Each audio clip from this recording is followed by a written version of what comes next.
we are recording this, so if something goes by and you're not sure, don't worry. We'll have the recipes available for you and this video after we're done. And take it away, Tanya. Okay, well, welcome. This one's gonna be a little bit different. And I did that on purpose. And these are some things that have been on my mind lately. So if you think that desserts are, savory desserts are a little weird, I'm here to tell you that a lot of places do it, different countries. I was introduced to savory bread pudding back in culinary school. So this isn't something new, it just may be something you haven't been exposed to in the past. So Lily, if we can go to the next slide. Can you back up one? There we go. I just wanted to, well, Lily has introduced us, and we wanted to make sure to thank the Community Farm Alliance for the grant that makes all these classes, the virtual workshop training, and all of our videos possible. So we want to take a moment to thank them. And next slide. So we're doing 3 different recipes today, and I just like to give you a little bit of background. The goals for a lot of my recipes that I choose are because they're inexpensive. I want them to be easy to repeat for the most part. Today's a little bit more complicated than what I used to do. They can be used throughout the growing season. They can be used throughout the year. A lot of them don't have a lot of ingredients, or if they do, the focus is on all of the local seasonal produce that we're going to start getting very soon. Well, we're starting to get. A lot of these are foundational recipes, so it's more of a ratio. It's more of memorizing a little formula than an actual recipe. And I'm hoping that for the most part, it's equipment you already have, that you're familiar with, that you don't have to go out and buy something to make these recipes. Okay, next slide.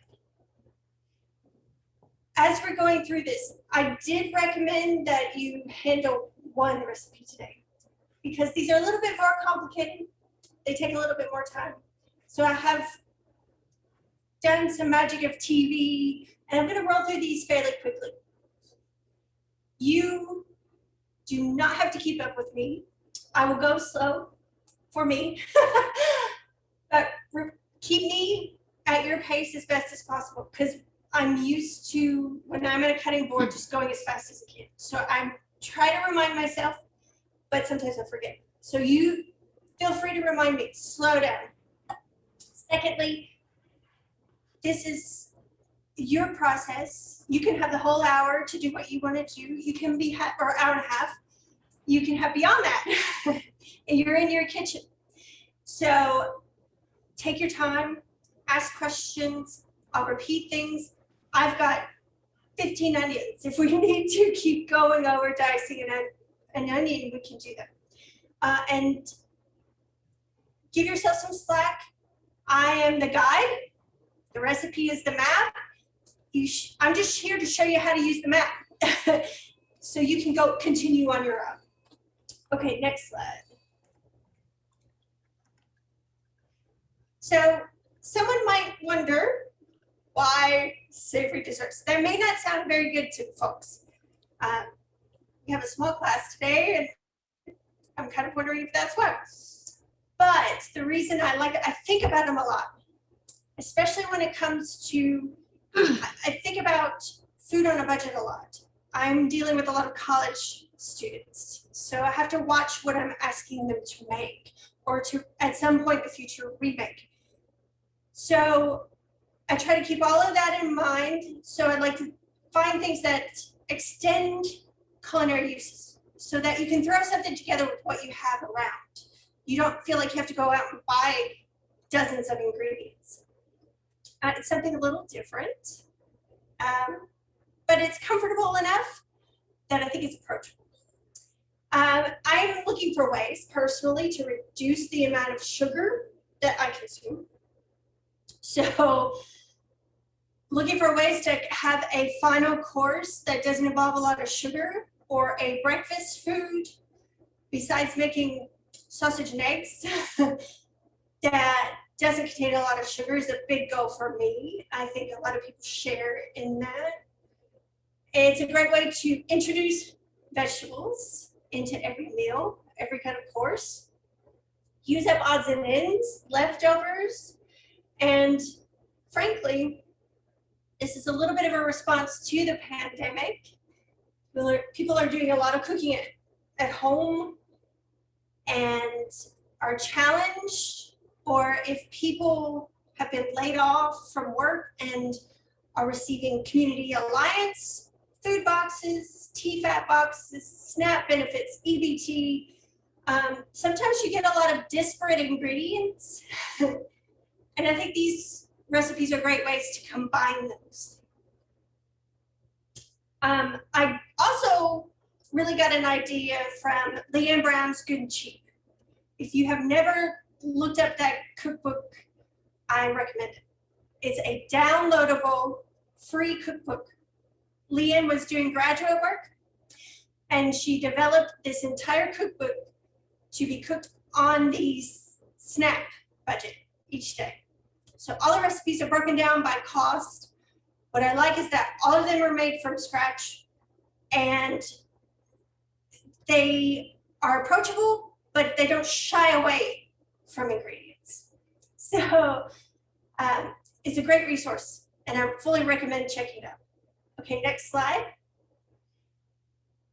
Also, I just want to say that when we think of desserts, we think of sweet things, but that's not necessarily the case.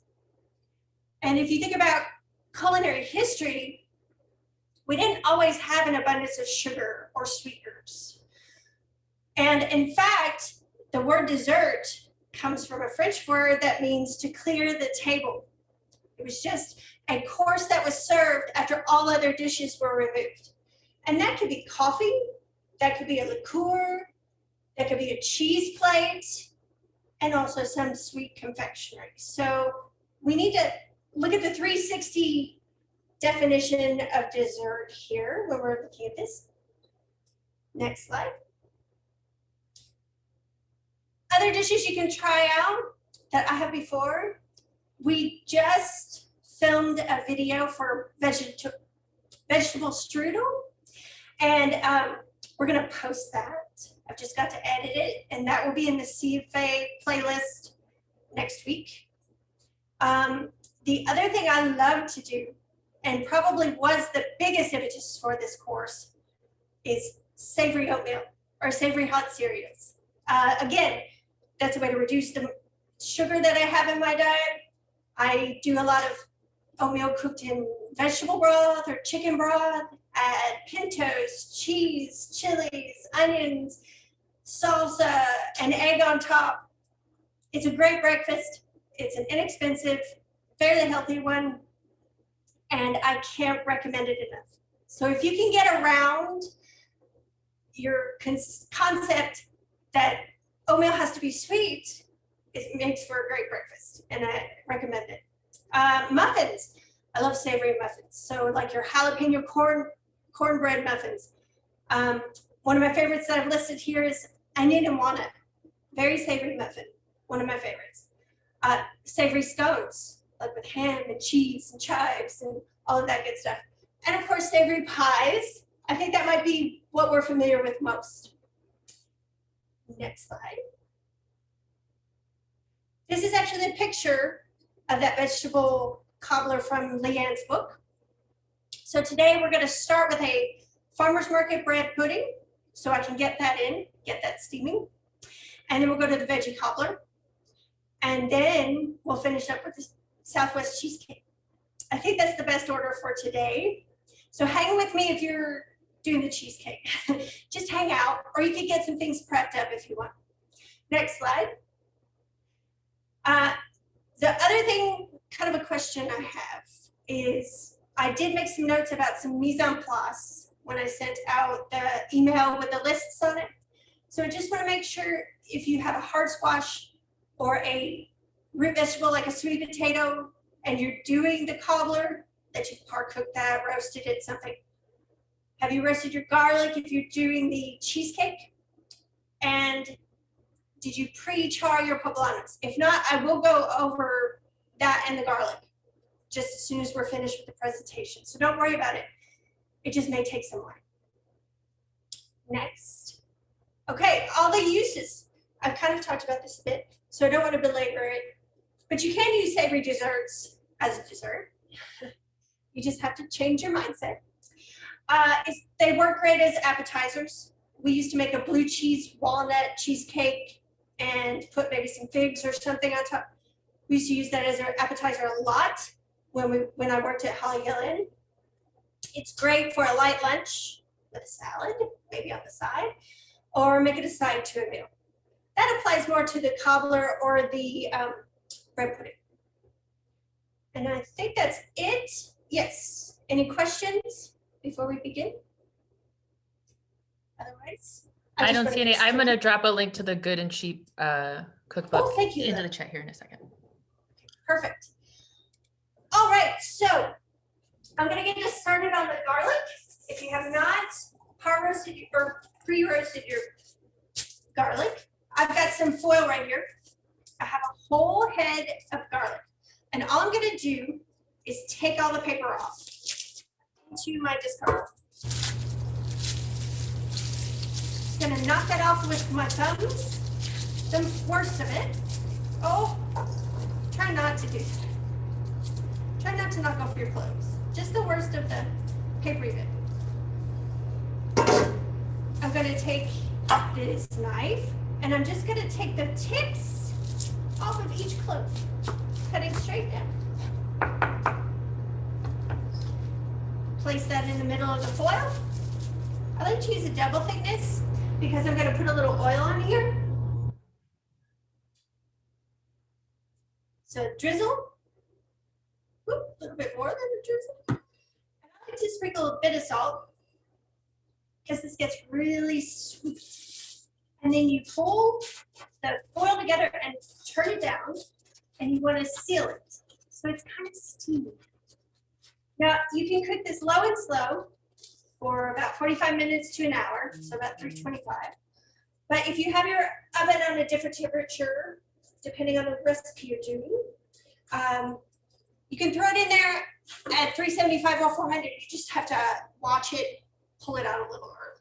You're looking for soft, slightly darkened, but if they get really dark, you're gonna have some really sticky garlic. This will sweeten and really round out the flavor of the garlic. I know a lot of our local farmers and even the South Farm grow garlic now, so that's something you can easily find if you're looking for local foods. Next, we're gonna chop up the veg for the bread pudding. I've got a couple of leeks. Let me tell you, leeks are dirty, dirty vegetables. And that's not an innuendo.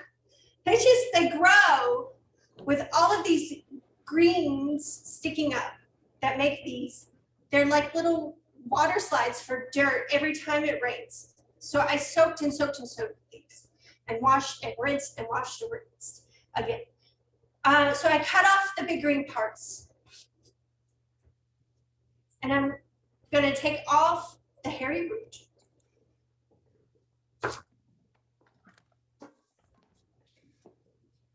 Sometimes even after you do all that, you might still find some dirt down in there. So I'm going to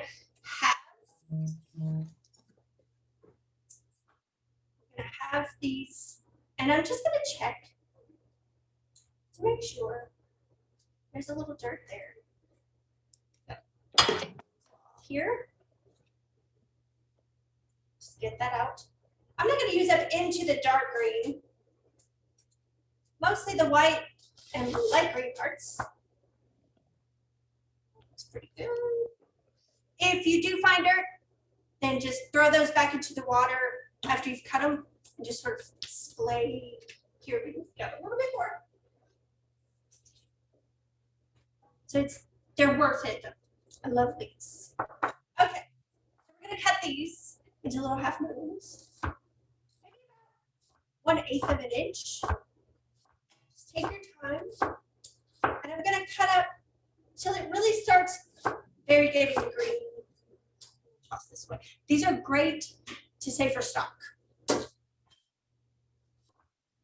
My favorite veggie stocks is mushroom stems, leek greens, and parsnip peels. These are wonderful stuff.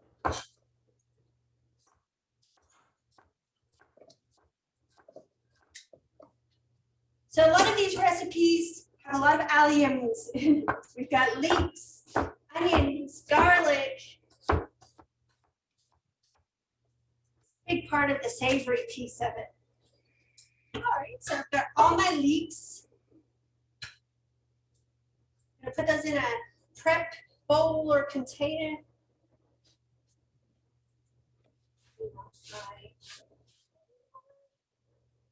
Okay, now I've got this local spinach. I thought that the farm name was on the bag and it wasn't. So I can't tell you exactly what farm. I got this at the co-op. I've already stemmed it.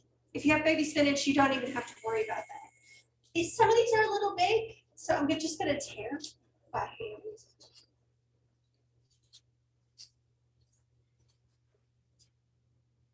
Anything that's more than a bite, they will wilt down. But if you have a bag of the pre-washed baby spinach, then you don't even have to do this step. So I've got spinach there. I've got a cup of frozen peas. Those are just thawed. As you know, English peas would be a lot more work. So I just, and we don't have it yet. Local. It's not quite worth it. I have 2 cloves of garlic. I'm going to pop them out of the paper and just mince those. Putting my knife down, I'm going to whack it with the heel of my hand, and that pops the paper. Take that off. And you've got a little woody end right there. I'm going to hang on to that. That gives me a little handle while I'm slicing. But I'm going to get rid of it at the end.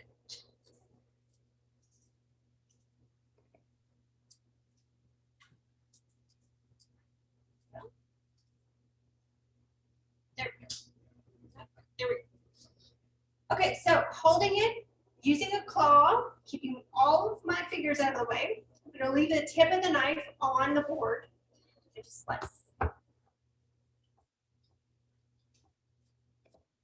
Down to the woody part. Put it on the flat side so it's stable. I always tell the students, stability and manageability are the way that you keep yourself safe when you're doing a lot of cutting. So now I can put my hand on the spine of the knife and lift it, lower my knife. Mince. This is your mince cut.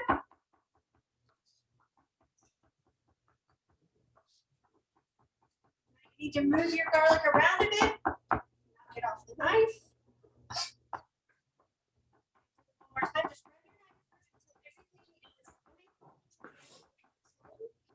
grab your knife and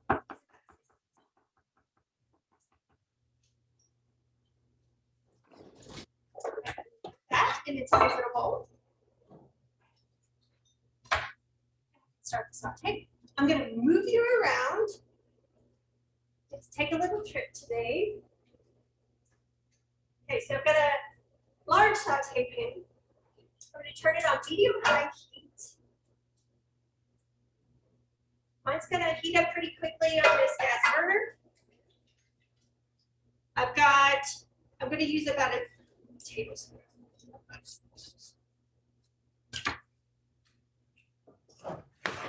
I cook with cooking oil, but I love how butter enhances the flavor of the leeks. So we're gonna wait for this to get warm. Since I've got butter in, I'm gonna let it melt as it heats. I'm gonna take my leeks, the spinach, and the garlic. A little bit of salt and pepper. Those are the things I'm gonna use right now.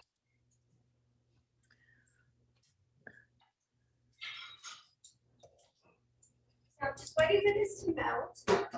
When it does, I'm just gonna toss in the leeks. Saute those for a few minutes. So you're gonna want a large spoon, a high heat spatula, something to move everything around. Hey, T, Yes. we might want to point the microphone more towards you. It looks like it's pointing up a little bit. When you get near the stove, we lose you a fair bit. Okay. I'm gonna put it. Woo. How about now? It's a little better. A little bit, little Yeah. better. I'll Yeah. kind of try to talk this way. Thanks. I'll also project a little bit. Oh, that sounds good. Thank you. Okay, I'm used to the airbud microphones being right by my mouth. It'll be like an old class. I'll have to yell over all the noise. Okay, my butter's melted. I'm gonna put in the leeks. Just let them saute down. Leeks are marvelous additions. They have the allium taste, but they're much milder, sweeter, buttery. They smell amazing. Oh, I can also see. I can turn the mic up a little bit. Turn that up all the way. I hope you don't get too much background noise. Now, Sounds good. You don't want a lot of color. So if you're getting a lot of browning right away, you might want to turn it down.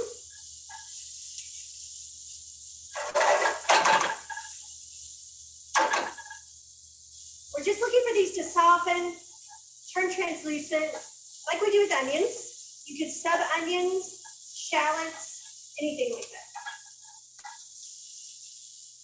Okay, now I'm gonna add the spinach, and we're just wilting that. I'm gonna add the garlic at the same time. Just I like to add the garlic at first because it can burn. And then as this is wilting, little pinch of salt, big pinch of salt for all those leaves, and a little pinch of pepper. Just move it around. It should not take a huge amount of time.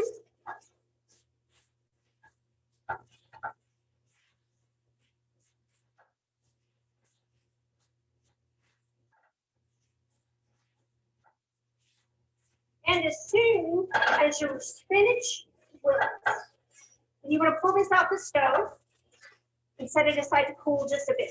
All right, I'm gonna pull my saute pan off. Then I'm gonna come back to the cutting board. So I'm gonna turn you around. I think all we'll have to do for this recipe on the stove.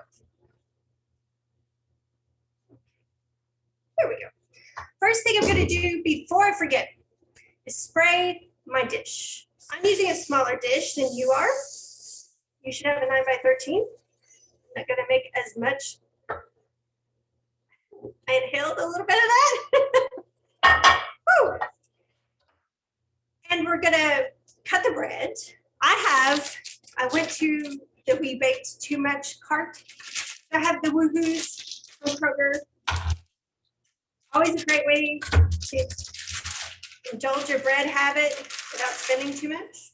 So this is a sun-dried tomato Parmesan bread. Oh, that would be good with our green veggies. So I'm gonna cut this up. I'm actually gonna measure the bread that I cut up. This is the way we used to do all of the bread pudding at Holly Hill Inn. So I want 5 cups, which would be just over a quart. I'm gonna cut it into 1 to 1.5 inch cubes.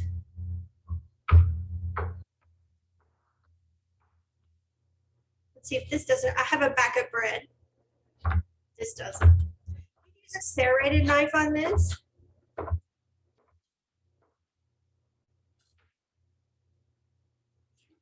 And if your bread is stale, that's even better. It will soak up the milk, egg, custardy mixture and not fall apart. So that's why I like a sturdy bread or a stale bread. Cubes. Oh yeah, we've got plenty.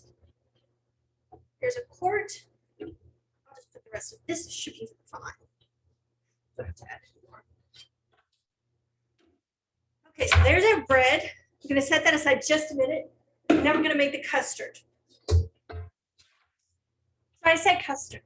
Basically, that's any mixture of eggs and dairy.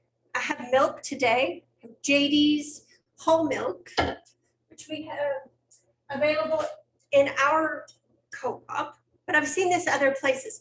I think there's even a CSA that includes JD's milk sometimes. And I've got Chelsea's eggs. Chelsea's a graduate of UK. She has a chicken and beef farm with her family. So I'm gonna put 6 of those into this bowl.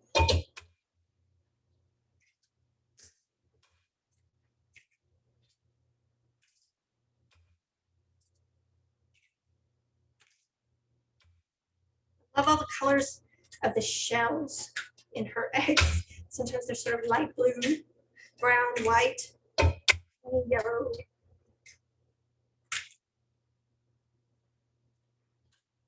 And then whisk those up. Add in 1.5 cups of the milk. You can do a mixture of milk and cream, makes it very velvety.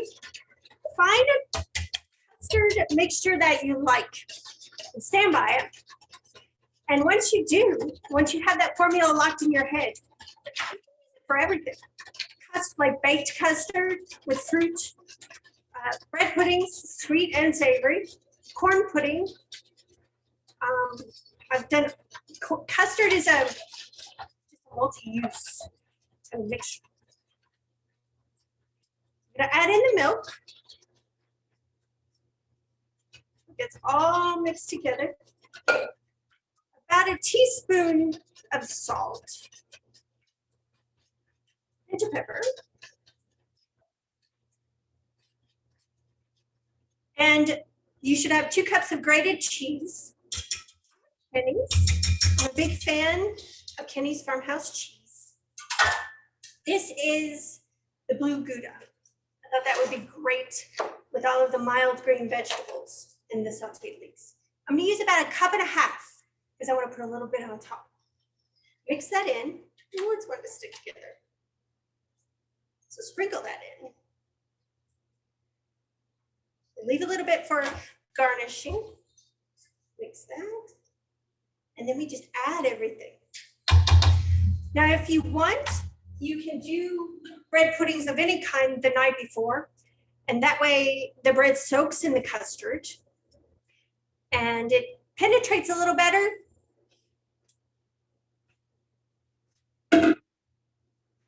Push that down in, make sure it starts soaking up all that mixture. In fact, a lot of the time, if I do bread pudding, I will do the soaking part way in advance.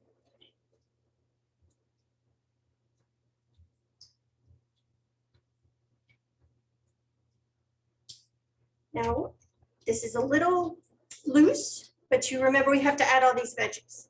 So I'm gonna add that cup of peas. I'm going for spring here. So leaves, peas, leeks, because I'm ready for growing season. Where's my sausage?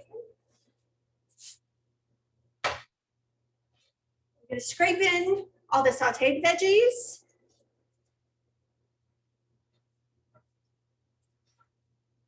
Oh, it smells so good. Oh, I got in your way. Sorry about that. Mix that. You can add fresh herbs.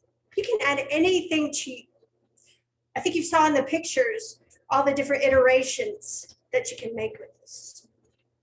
There was one version that was croque monsieur with ham and Swiss with blue cheese. And as we go through the growing season, you can just change up the vegetables. I know Campus Kitchen, if you're aware of them, they glean food and repurpose it to make meals for students and some senior living buildings, organizations. And they get a lot of bread donated. So this is one great thing to do with it. So we want, I may not put all this in. So I want to make sure I have a good mixture of bread to custard. Now, when you're serving this, you may turn people off. If you say bread pudding, and they get something safe. My ex really reacted intensely to that. It grossed him out for me to say bread pudding and then serve something safe like goat cheese and caramelized onion. So you have to be careful with the marketing of this with your family. A little bit more. The eggs will puff up, so I want to leave some room. Now I'm going to cover this though right now. And basically, I'm doing that sort of steam. Cover it and really feel that foil down. That way it cooks, but doesn't get too brown. We'll take this off at the last 5-10 minutes. All right. So that's got our bread pudding in. I'm going to serve that with a warm marinara. Do a red pepper coulis, a mushroom sauce. I was just trying to distribute all my different veggies. Okay. So, oh, I forgot to put my cheese on top. I can do that when it comes out or before I brown it. Help me remember. The next recipe we're going to do is the veggie cobbler. So this will be a lot of our knife work. You do need some kind of oven-proof pan that you can saute in, but then stick in the oven. So we'll start with an onion. We always start with the onion. Now you can pretty much put any veggie in here you want. I'm going more, this is kind of our winter palette. So that was spring, this is winter, cheesecake will be summer. Just so I could show you how you could use these throughout the year. So I've got a half an onion. If you have a whole onion, you just want to take the stem off, the root. I don't have as much as you might have. Take all that papery stuff off. Put it on the stable side. Use your claw and cut halfway through. From stem to root. So you've got this little flame shape still. Don't cut through the equator. Okay? And then when you give yourself this stable side, you want to pull it close to you so that you can hold your knife parallel to the board. And then you're just going to lift up about 3/8 of an inch and make a cut almost, but not all the way through. About a finger's width is going to hold all this together till the end. So cutting, it's not even, about done to there. I'm going to stop, pull the knife out, go another 3/8 up. So parallel to the board, my knife is flat, it's not turned. And if you go through the end, that's fine. This is a big onion, that's why I have half. So I'm going to do one more cut. Oh, there's some skin that needs to come off. Now I'm going to turn it toward me, leaving this end attached. I'm just going to press the bottom tip of my knife in, still about 3/8 of an inch apart, so everything's even. Just get these cuts the same size, so that they're the same size when they come out, and they'll cook evenly. And I'm going to turn it back, so this is the attached side, and cut across that. I get a medium dice. And that's more than I need. But you can cut this up too. I'll just show you. Just cut strips and cut around that core. That's going to be really tough. We don't want that in there. And cut across those strips. So you're always breaking down into slices, then strips, and then your squares, if that's what you want. This off the board. I'm gonna go a little quickly here. Tell me if you've got different veggies, what kinds you have, what you're gonna add, what you've got laying around. All right. Gonna go with the carrots. And oh no, I've got everything set out. Here we go. I'm gonna peel. Don't forget that peelers are blades, so you have to watch them. You have to cut away from yourself still. It can be very sharp.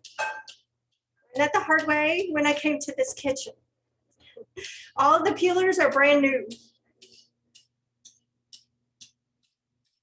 Cut away and then just turn the carrot around. Okay, if you don't have a peeler, just use the edge of your knife and scrape. And if they're baby carrots, like little locally grown carrots, you may not even have to take the peel off. Just scrub. These I want in chunks, so it's not a slice. I'm just gonna take a bit off. And as I move up the carrot and it gets thicker, my slices will become narrower because we're looking for similar volume. Using my knuckle, that's kind of helping me keep my slices regular. Get really thin up here. And toss that in there. And this can go in a kettle or some kind of container. At home I use yogurt, sour cream, whatever I've got. In big chunks while it's narrow. And then slices.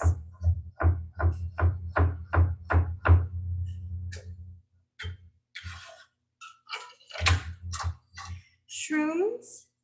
We're just gonna slice these. I said a 12-ounce package. I had these left over. I don't have quite 12 ounces, but I think we'll come out okay. It's a very forgiving recipe. I'm just gonna slice these. So hold with your claw. Don't even lift up the tip of your knife. Just lift and lower. Hey, T, when you're done with the mushrooms or while you're doing it, we've got someone who's struggling to break apart her cauliflower and wondering the best way to attack one of those. We'll do that next.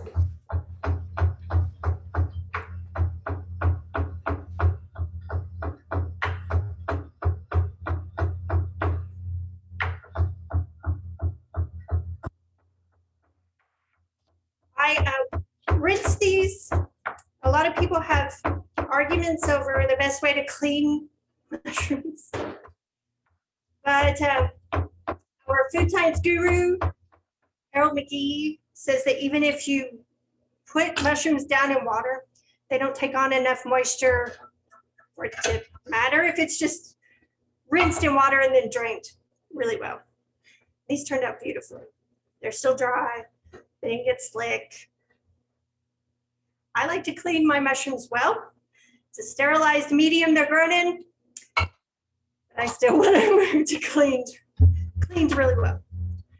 Okay, so cauliflower next. Now, bigger, harder vegetables can be a challenge. I like to get things out of my way. So I'm going to snap these off, these outer leaves, just with my hand. Get rid of those. These are great for stock if you're making something cauliflower based. Otherwise, cruciferous vegetables can make stock kind of sulfurous and stinky. But for something cauliflower based, like a cauliflower risotto, they're wonderful. Now, here is your core. So I'm trying to do this backwards, but cut away from you and just cut through kind of like a V. So you're trying to meet your knife in each of these cuts in the middle of the core.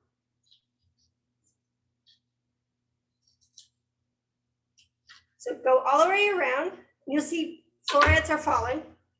If you have trouble getting it out at this point, turn it over and slam it. Okay? Maybe I shouldn't do that with the mic. And then just pop it out. And then I've got florets. I want bite-sized pieces. So we're gonna cut this up a little more.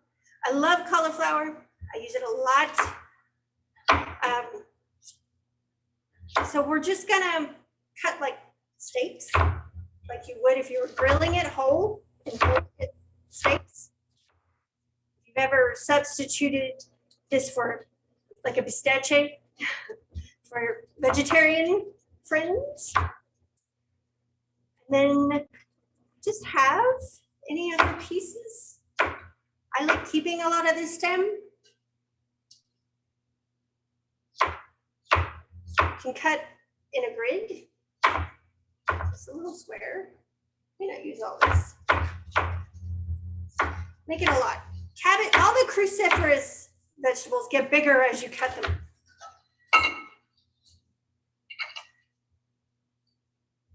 Oh, yes, about that. Save that for something else. Tanya, can you clarify what you mean when you say the vegetable gets bigger as you cut it? I thought the whole point of cutting was to make them smaller. The amount, it seems like when you shred cabbage, yeah, tiny little head, and it'll make a humongous bowl of shredded cabbage. Whereas like spinach, kale, everything shrinks down when you cook it. Cruciferous vegetables just get bigger as you it's magic. Cooking is magic.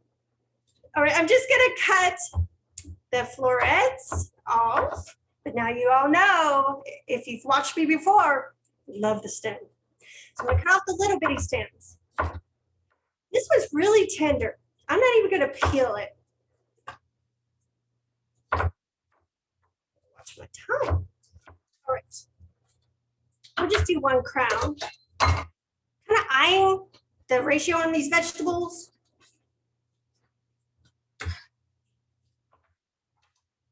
Celery.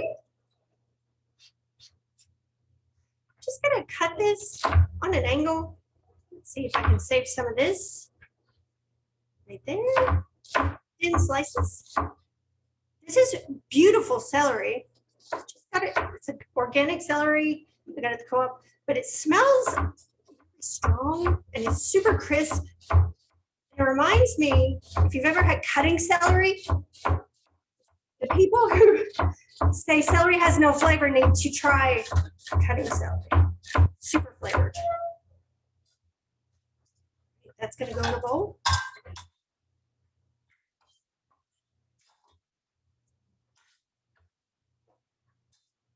Lastly, not lastly, second to last, penultimately, I've got two more things. I'm gonna cut up these 3 cloves of garlic. I think I just slice these. So pop the paper. And Mike really loves studs. We're gonna go a little ASMR. Okay, pop the paper. On camera, it never wants to cooperate. It's a diva. And I'm just gonna slice. Hold on that little woody end and slice.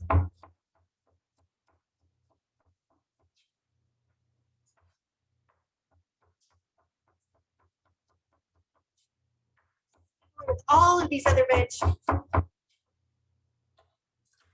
woody bits. Container. Now I said butternut, but I have butternut. I don't. But I do have these lovely little potatoes got from Elmwood Stock Farm.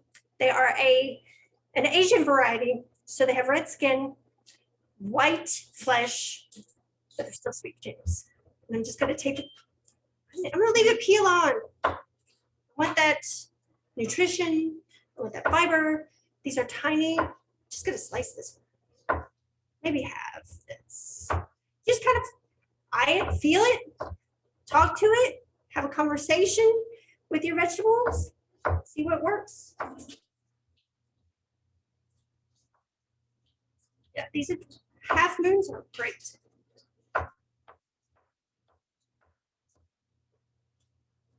Any kind of root veg, winter, fall squash. Now, when it gets to August, I love to do like a ratatouille for this veggie cobbler. Yes. If you have a butternut though, just cut it into chunks.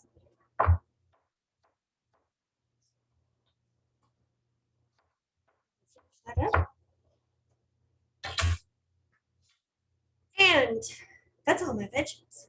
We finally got there. But we also need 3 tablespoons of cornstarch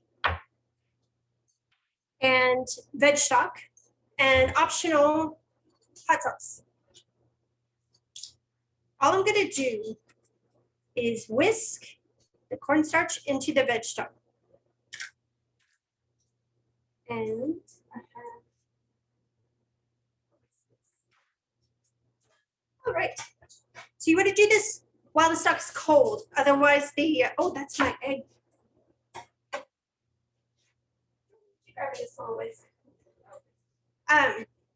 You want to put cornstarch in cold liquids always, because it starts to cook right away and it'll clump up and just form hard clumps that you cannot get apart. So always do it in cool liquid. Here. And you don't need this much liquid to incorporate cornstarch. This is just how we're going to prep up for today. All right. Big saute. No, I'm sorry. The Dutch oven today. You don't have to have a Dutch oven. You can do this. There we go. You can do a cast iron skillet.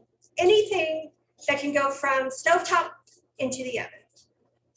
So we're going to turn that on medium-high heat. And I do have a little oil here.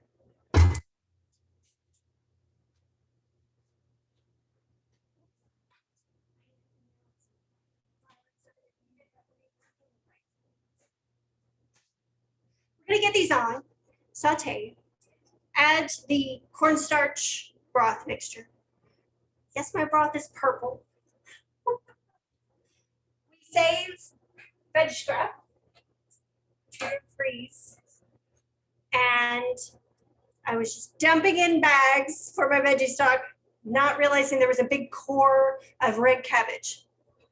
So it would make a great dye. So just don't pay attention to my purple stock. All right, I'm gonna put a little oil at the bottom of the pan.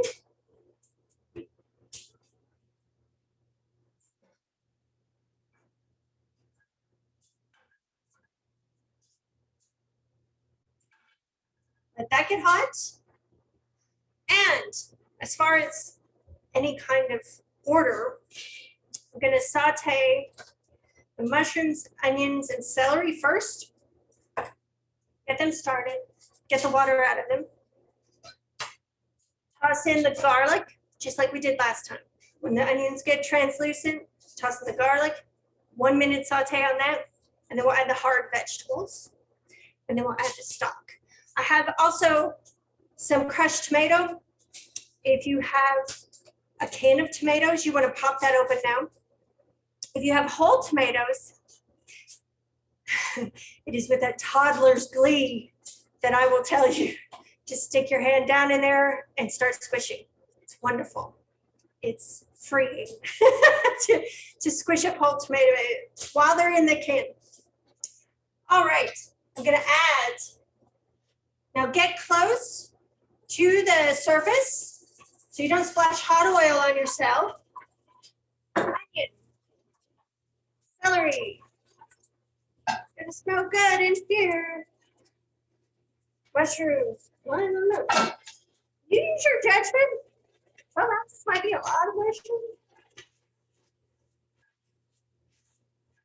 Maybe a little salt. So that will encourage the vegetables to give off their water and not brown. Oh, carrots. Sorry, throw in your carrots if you have carrots. Still waiting to hear if anybody's doing anything different. And then whatever's your harder vegetable, the one that you par cooked, that goes in last because it's already cooked. We're just waiting for it to get warm. So saute all this, starting to give off water.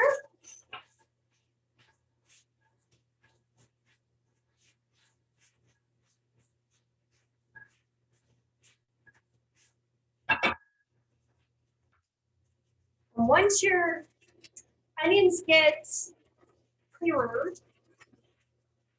I'm trying to push this a little bit. You take your time. I'm going to roll through this just so we have time for the last dish. I'm going to throw in the garlic.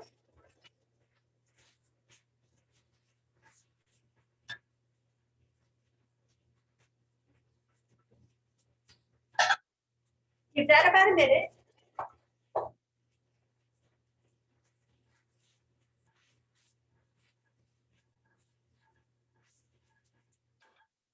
And all the hard veg. Broccoli. Cauliflower. Ooh, maybe not even that much.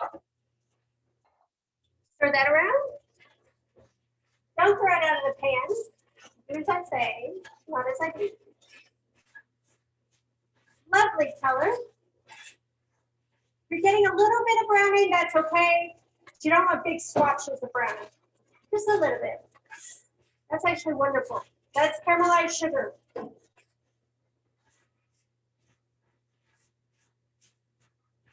Color is starting to pop on the broccoli. Maybe a little bit more salt. Get that seasoning going. Last is the potatoes or squash. And then since that's cooked, again, go by your recipe. I'm flying through. I'm going to add the tomatoes. This is acid. Counterbalance all these sweet vegetables. It'll help us scrape up all that browning. Deglazing is what it's called.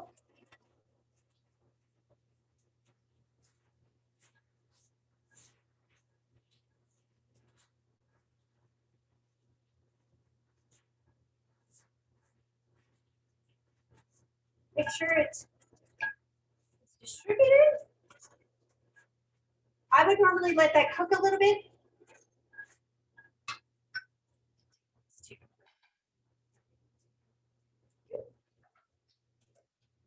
Okay. Optionally, again, you could add that hot sauce. I have a little bit of dry thyme. Sprinkle in there. You could use fresh herbs. I would do that at the end. If you want, you could add protein, animal protein, beans, anything like that if you want. I'm going to stir up the cornstarch again. It tends to settle. Get really hard on the bottom. Use a fork for this. You can use your hand for this. Usually when I have a little slurry bowl, just take my finger and stir it up again. We also have teeny tiny slurry whisks. Bring those out. Okay, I'm gonna add in my mixture. Hopefully the red will cover up the purple. Oh my, look, that's thickening right away. We're gonna bring that up to a boil, and then I'm gonna cover it, stick it in the oven as we stir up our biscuit mix for the top. You can use any kind of cobbler topping you like. I'd avoid the sweet ones. But some people I know use like the Bisquick method. Of course, you have to leave the sugar out. Or you could roll pastry, dumplings on top. This is kind of a drop biscuit. And some people just put regular rolled and cut biscuits on top. Some of those pictures I had the rolled and cut biscuits. I'm going to taste my sauce. I'm going to make sure it's got enough salt. Maybe needs a little more pepper. So I've got tasting spoon. It's always taste, taste, taste.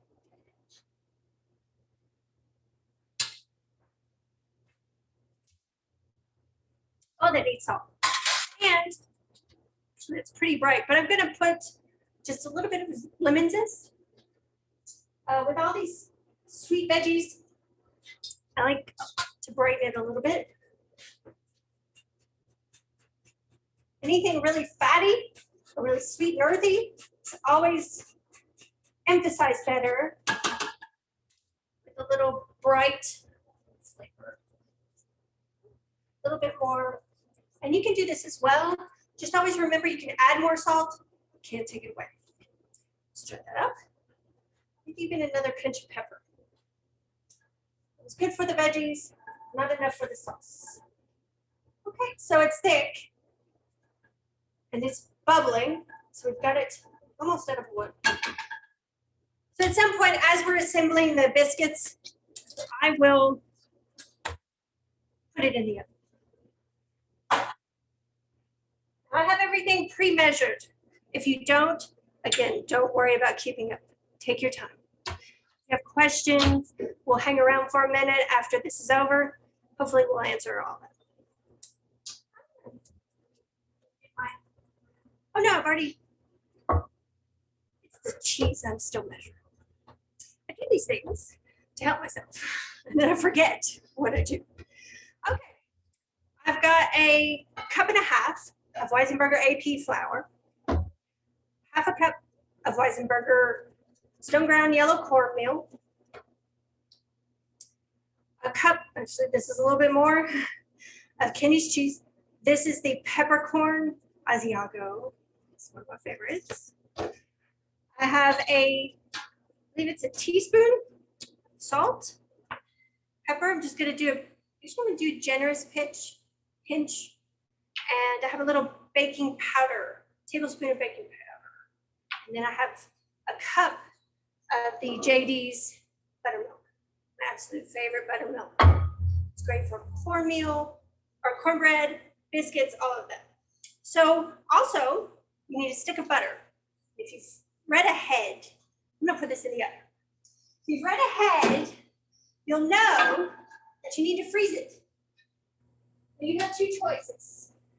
You can freeze it before and grate it really fast so that it doesn't melt. I like to grate it from the fridge and then stick it in the freezer.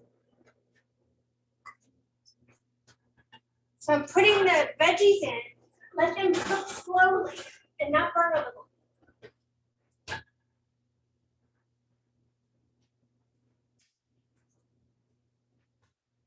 So this we used to do in the restaurant all the time.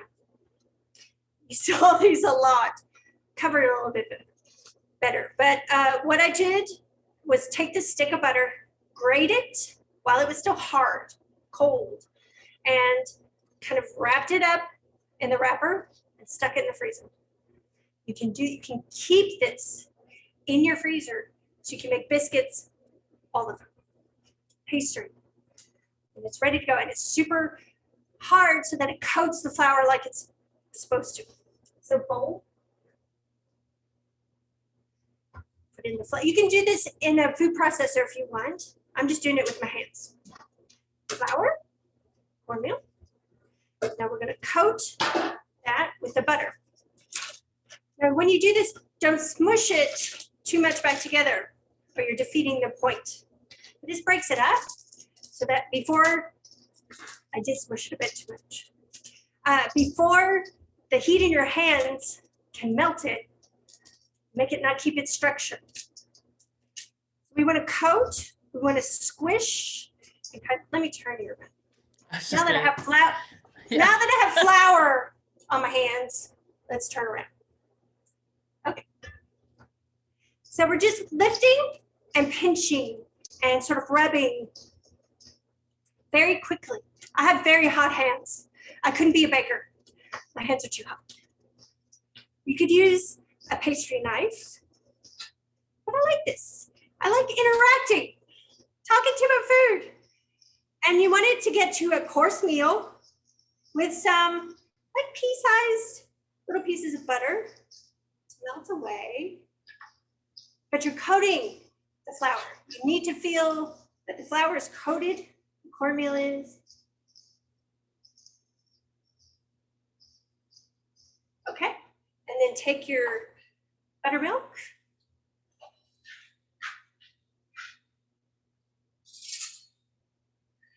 All right. And this and almost forgot my lavender, baking powder and salt. And I also have just a little bit of smoked paprika for some depth. Love this smoked paprika. Let's see it again. Let me kind of fluff and throw that in. That should have gone in with the flour, folks. I do apologize.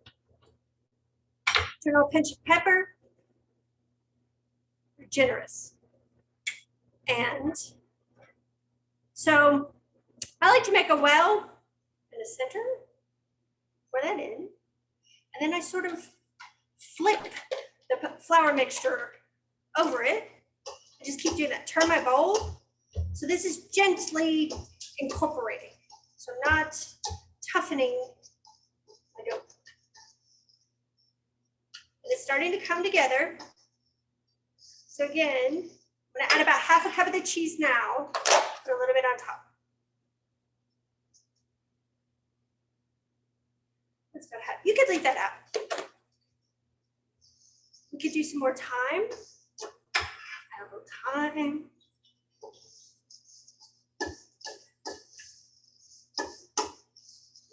And just mix till it starts to come together. There's a name for this press. The French have a name for this. Of course they do. But you just sort of press it together. You're not kneading. Just press. That's very gentle. So get it all incorporated. I'm forming kind of a disc. I'm gonna let those veggies cook just for another minute. We'll start to get prepped up for the cheesecake. We need to go.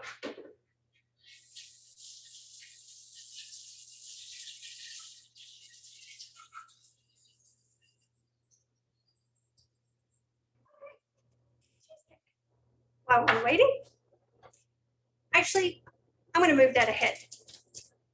Just like I told you on the other stuff, I'm gonna speed this up. So we're gonna put the biscuit on now. As if this has cooked for a full 25 minutes or so.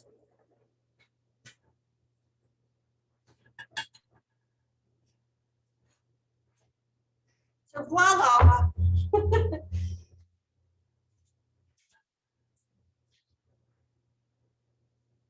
Got our veggie mixture. And you can take a couple of spoons or a scoop. I thought I'd got one. Here we go. Scoop a couple of spoons and you're dropping. These are drop biscuits. You don't want to cover all of this up. You want it to bubble through like a beautiful red veggie color.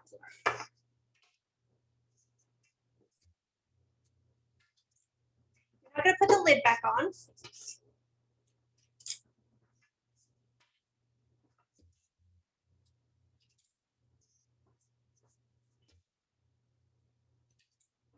I'm going to put all the dough.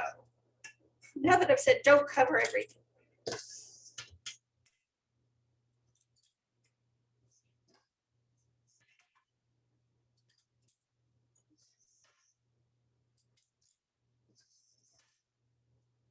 Okay. I'm just going to sprinkle this. But still, you've got room for that sauce to bubble up. Okay. Thank you. We're going to put this back in. And I actually remembered, still need hot pads. Okay. Uncovered.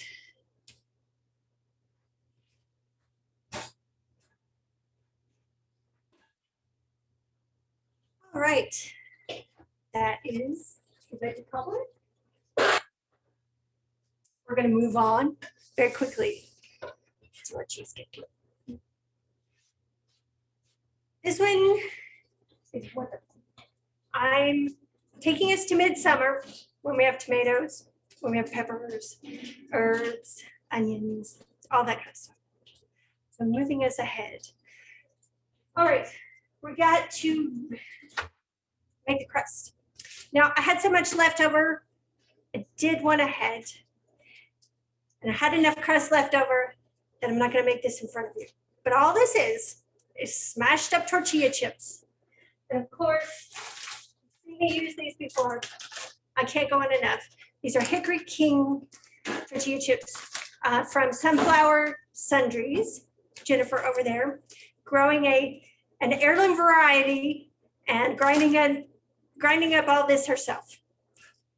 So these are amazing, crispy, wonderful corn flavor. You can smash them in a bag with a rolling pin or put them in a food processor. And we're just gonna sprinkle this in the bottom, enough to cover the seam. I'm thinking, Tanya, if you have, every time I get a bag of tortilla chips, there's always about that much smashed up in the bottom anyway. You could eat your chips and then pour that out over. Yeah. So I think it was a cup and a half in the recipe. This is about half that. A little bit of melted butter and just pressing. You could take, I have a very flat meat tenderizer or the bottom of a cup to kind of press this in, make it nice and flat. And then you pop that in the oven 10 to 15 minutes at 325.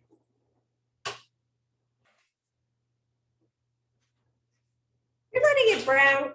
Just it's not going to stick together like a graham cracker crust. There's no sugar.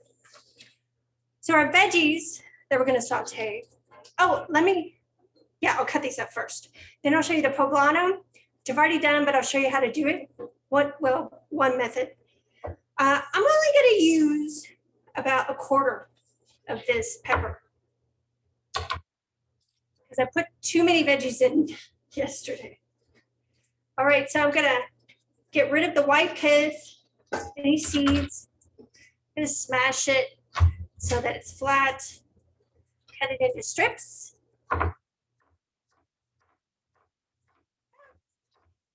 Eighth of an inch, 2 3/8, something like that. Same size, that's all that matters. Cut across those, same width, so we get a dice.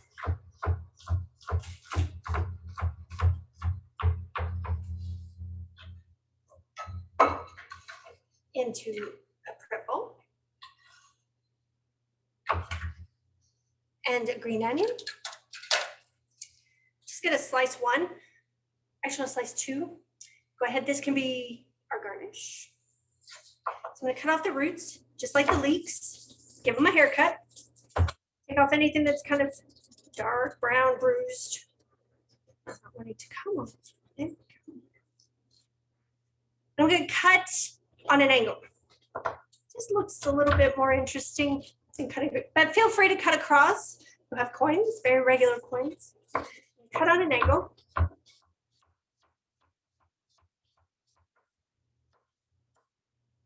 These are curved.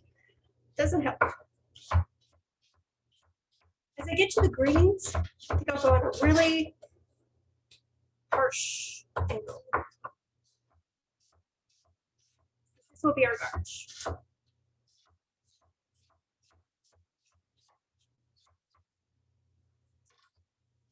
Okay, I'm gonna put these in a bowl. I'm gonna saute, and while I saute, my echoes throw me off.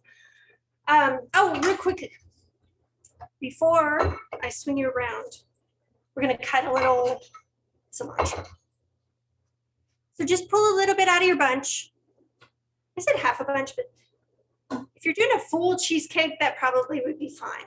I love cilantro. You can't use too much. I know some people taste it as soap. We want to leave that out. You can't help it. All right, just pulling leaves off. If you wanted to, you could just chop up the whole plant. Just Stem is a little bit tougher, not that much. It's one of the few herbs where the stem tastes the same as the leaves. I smell one of our dishes. Nice and cheesy. I'm gonna stop there for demo purposes. And you just kind of smush into a pile. Don't bruise the leaves, pull them together. Smush is too harsh. Roll them up a bit and compact them gently. And then slice. You need a sharp knife for this, or you will just bruise the herbs and they'll turn dark. And then you can leave them like that. But since these are going in,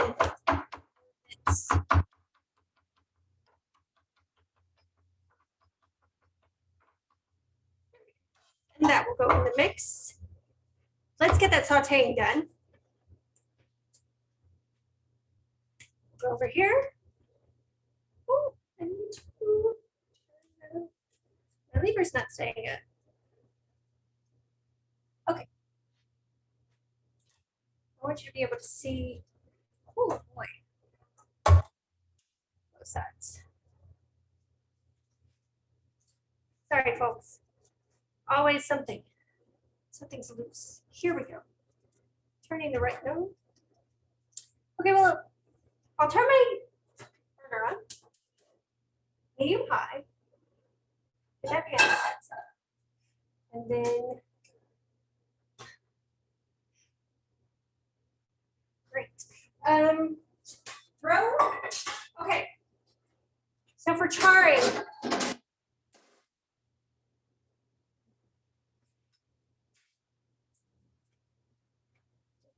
now,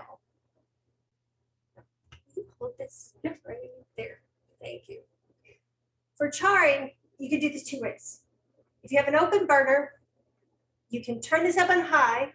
You can lay the peppers on the burner or on a cookie or cake cooling rack. You put that over your burner. Turn it up on high. If you're doing several peppers, I would say use a rack because otherwise it's hard to keep them on the burner. And you just put it over the flame, char, turn, char the skin. And you're just charring the skin. Don't leave it on here. You kind of want to babysit it because if you char all this flesh, it loses all the water, shrinks, and sticks to the skin. But you do want to, it'll be black all over. So char the skin. So I did that with the poblanos. Then you throw it into a bowl, put a plastic wrap around it, and let it steam while it cools. And then you just skin it and chop it up. Okay, so that's charring the poblano. Let's see if this is. All right, well, real quick, while we're having these issues. Yeah. All right, so Jordan's gonna help out, be our camera person. So I'm gonna drizzle this in here. Nice hot pan. I get that shimmer right away. Put in the onions, peppers, any sweet pepper. Oh, nice and hot. I'm going to turn it down. And then I'm going to go ahead and throw in the poblanos just to get them mixed up with all the other ingredients, even though they're already cooked. And you're just sauteing until your onion gets translucent and your pepper pops in color.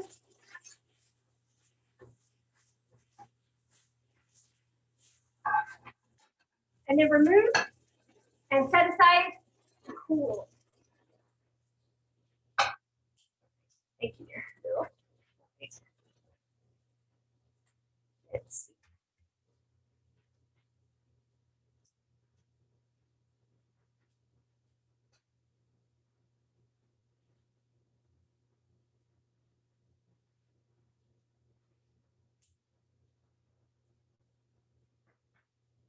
Okay, folks, well, I've twisted everything.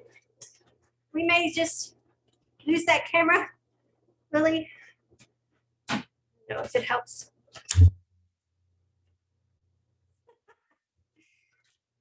All right. I hope you can see from here. I will clear out everything in front. Okay. Next, we're going to mix up the cheesecake itself. So, not too bad. Got a bowl. You can do this in a stand mixer, especially if you're doing the full recipe. You can do it with a hand mixer. And I'm just gonna whisk it up. So I've got really soft cream cheese. 8 ounces. I'm doing half. I did half yesterday. We don't need that much cheesecake. 1 egg. If you're doing the full, don't go by my amounts. Go by your recipe. A little light bluish green egg from Chelsea. I'm going to use, this is cheddar. I've got a cup. Put that in. Again, Kenny's. Smush that together.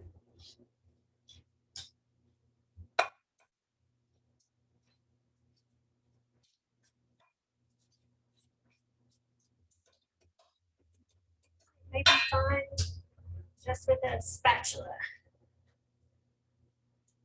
I listed some optional spices.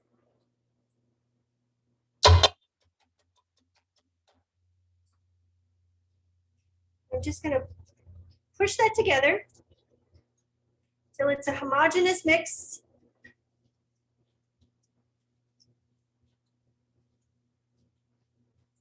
And the egg is incorporated. That's the important part. Doing a big eggy bite. All right. Now I'm going to put in a little pepper. I have 3 spices. I have some chili powder, any chili powder. If you have just regular old, what you use to make chili, that's fine. You can use ancho or something really fancy, whatever you like to use. I'm just going to do a little pinch. Got cumin, toasted and ground. About a half a teaspoon of that. I love cumin. And a little bit more of that bourbon smoked paprika. My Bourbon Barrel Foods. Mix that. Go ahead and put the cilantro. Again, I'm going to add a little citrus zest. This is very fatty. I was going to add, we'll do it here. Brighter.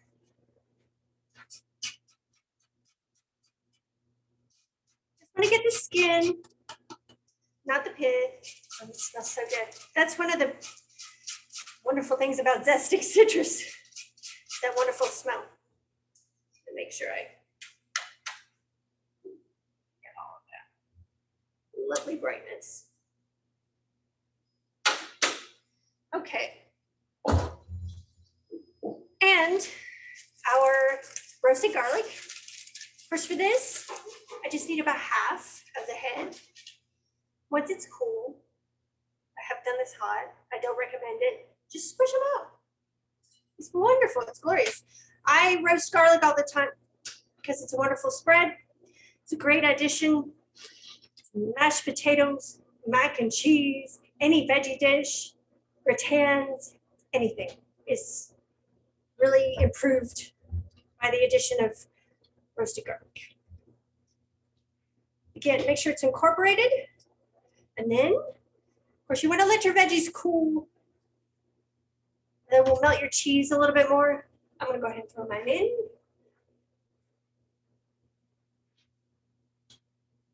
You can use whatever veggies. I mean, I can imagine in the height of summer, all the different, you could add tiny tomatoes.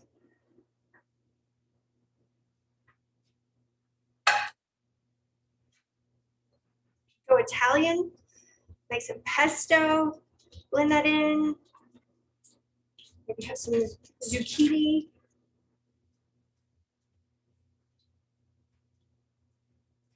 So that's our mixture. I'm gonna pretend that our crust has baked.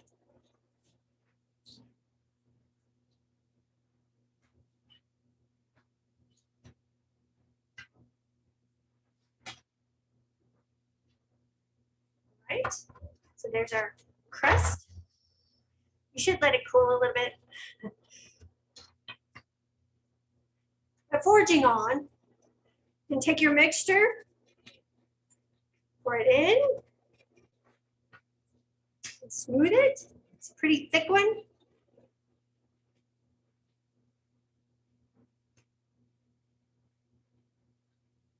The reason you want to cool is so you can handle the pain while you smooth this out. If you want to put a little more cheese on top, that's fine.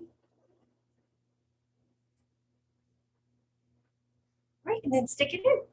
325 for about 45 minutes, the full size.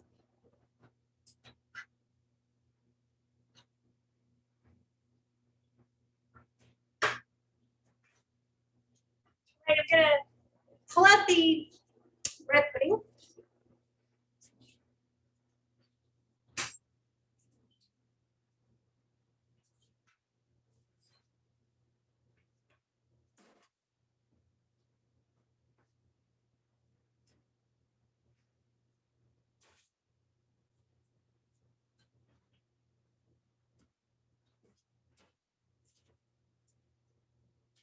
And take the foil off.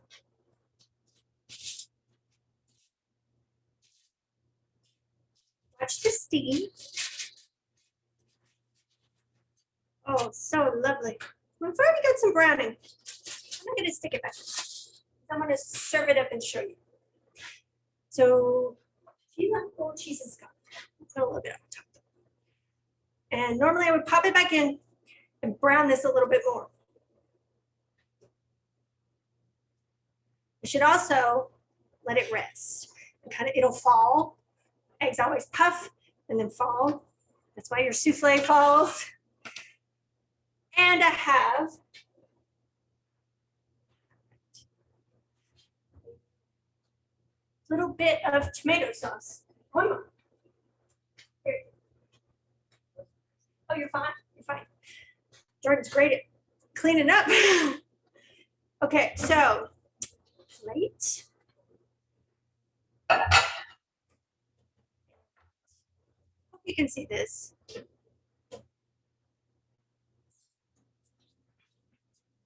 And make it a little fancy plating.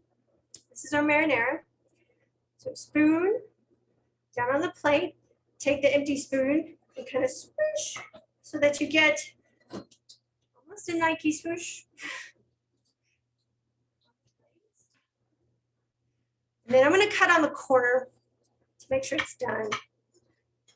You could scoop this as well. We used to scoop all the sweet bread pudding at the restaurant.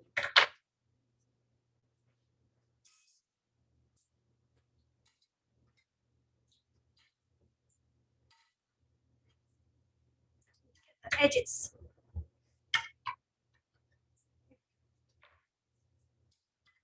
So you can see if you let this rest, you'll get a complete piece.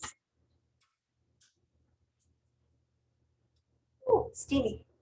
That's okay. So here is our spinach and pea bread pudding.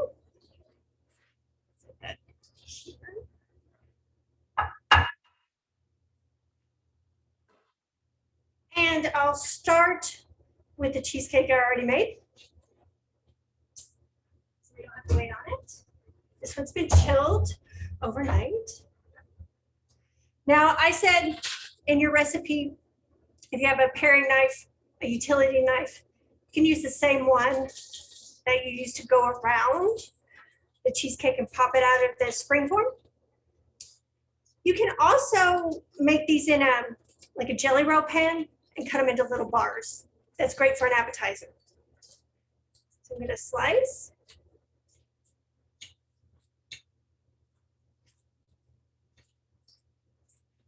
Little slice.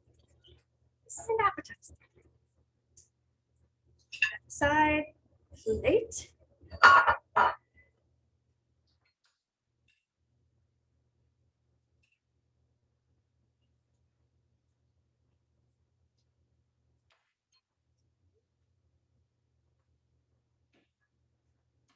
And really top this with anything you want. I have some pico de gallo,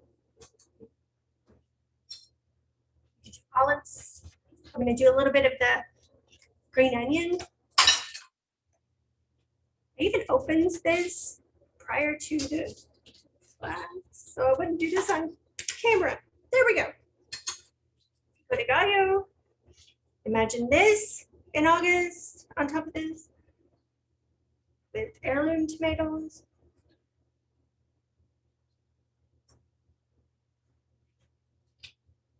And a few of these. Some more cilantro. If you want to garnish it up. Be lovely for a cheese plate. So there you go. Southwest savory cheesecake. There. Last, my biscuits are done, but I'm going to show you this.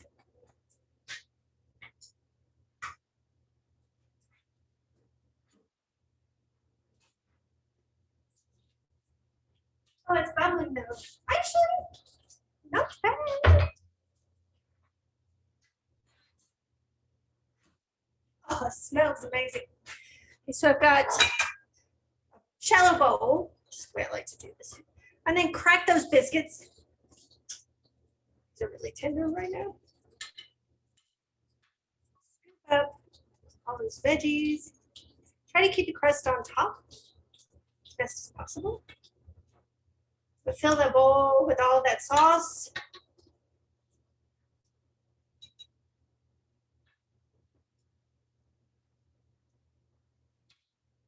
And there is your veggie cobbler. Great. Tanya, do you want to bring the iPad around and show us all 3 dishes up close?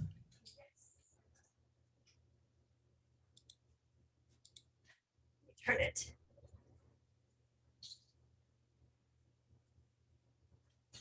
Okay.